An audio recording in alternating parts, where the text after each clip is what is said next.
Nós vamos agora exibir outros trechos das gravações de telefonemas do ex-presidente Lula para diversos interlocutores e muitos são ministros. Numa dessas ligações, o ex-presidente Lula pede ao ministro da Fazenda, Nelson Barbosa, que acompanhe o trabalho da Polícia e da Receita Federal no Instituto Lula.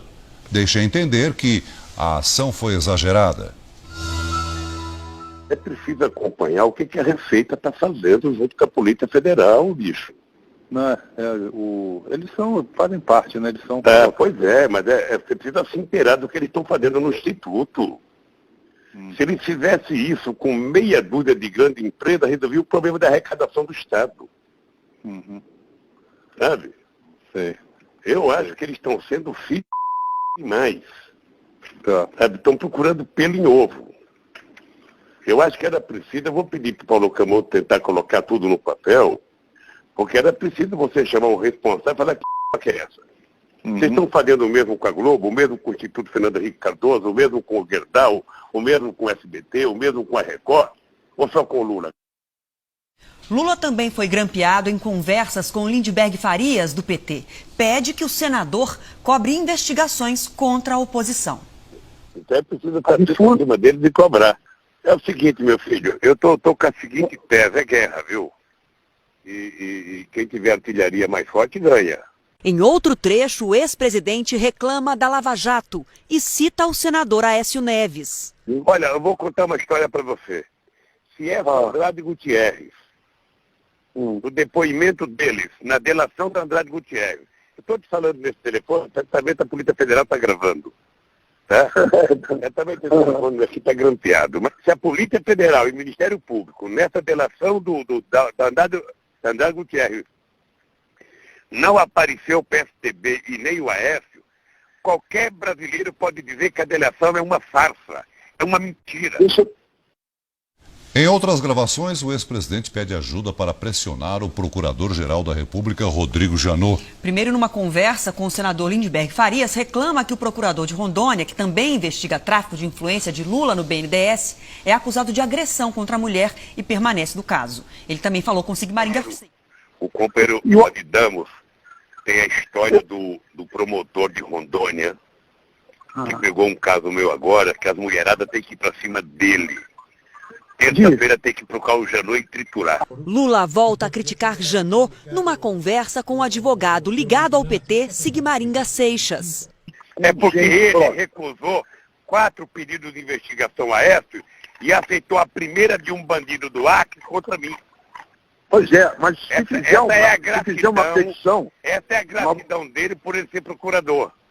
Pois é, mas ele, se a gente formalizar... inclusive jogando para a imprensa, ele vai ficar constrangido. Se for lá conversar, ele diz não e pronto. Ou não diz, né? O procurador-geral Rodrigo Janot está fora do Brasil, mas comentou as declarações, disse que ninguém está imune a investigações, disse que não se sentiu intimidado pelas declarações de Lula e disse, abre aspas, o Ministério Público tem couro grosso, fecha aspas. Vamos agora a outros trechos gravados pela Polícia Federal dos telefonemas de Lula.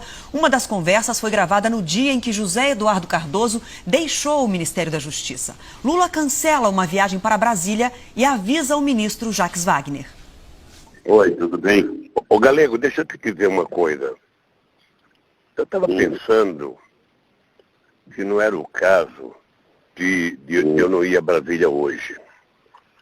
Por conta da saída do rapaz. Por conta da saída do rapaz, ou seja...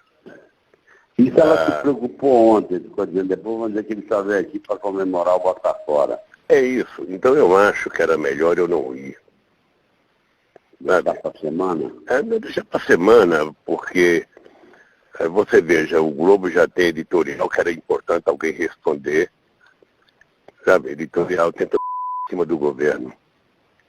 Eu nem vi, dizendo o quê? Mostrando que essa troca não pode significar... colocando medo no novo ministro da Justiça.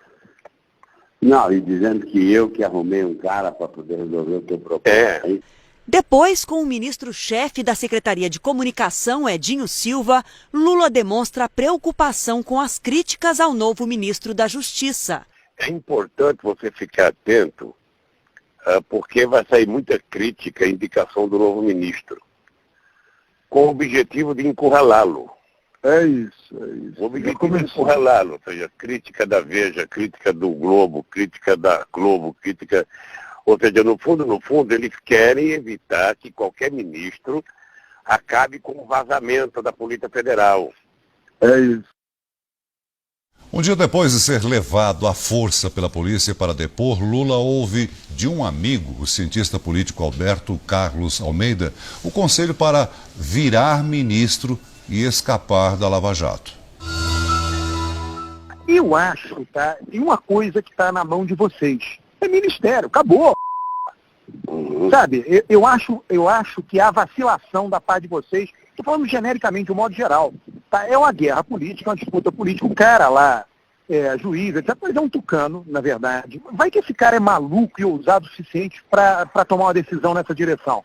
Você tem uma coisa na tua mão hoje. Então, mas deixa eu te falar uma coisa. Eu até acho que ele deve fazer para ver o que acontece. Porque, veja, eu estou vivendo uma situação de anormalidade. Ou seja, esses caras podem investigar minha conta na casa do que eles não vão encontrar um centavo. Esses caras sabem que eu não tenho apartamento. Esses caras sabem que eu não tenho a chácara. Agora você tem uma coisa na tua mão. Você, o PT, a Dilma, faz isso. Você vai ter porrada, vão criticar. Daí, né? Numa boa. Aí você resolve um outro problema. Entendeu? Que é o problema da governabilidade. Você e Dilma, um depende do outro.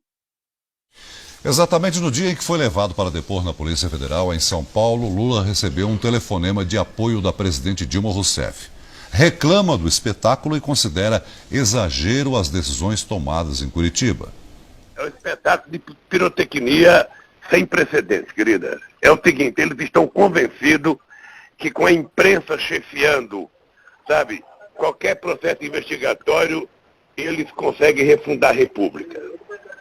Nós temos uma Suprema Corte totalmente acovardada, nós temos o Superior Tribunal de Justiça totalmente acovardado, um parlamento totalmente acovardado, somente nos últimos tempos que o PT e o PCdoB começaram a acordar e começaram a brigar. Nós temos um presidente da Câmara, um presidente do Senado, não sei quantos parlamentares ameaçados, sabe? E fica todo mundo no compasso de que vai acontecer um milagre e vai todo mundo se salvar. Eu sinceramente, estou assustado com a República de Curitiba. Porque a partir de um juiz da primeira instância, tudo pode acontecer nesse país. O juiz Celso de Mello, do Supremo Tribunal Federal, respondeu às declarações do ex-presidente Lula. Esse insulto ao Poder Judiciário, além de absolutamente inaceitável e passível da mais veemente repulsa por parte desta Corte Suprema, traduz, no presente contexto da profunda crise moral que envolve os altos escalões da República, uma reação torpe e indigna, típica de mentes autocráticas e arrogantes. Uai, seu app de vídeos curtos.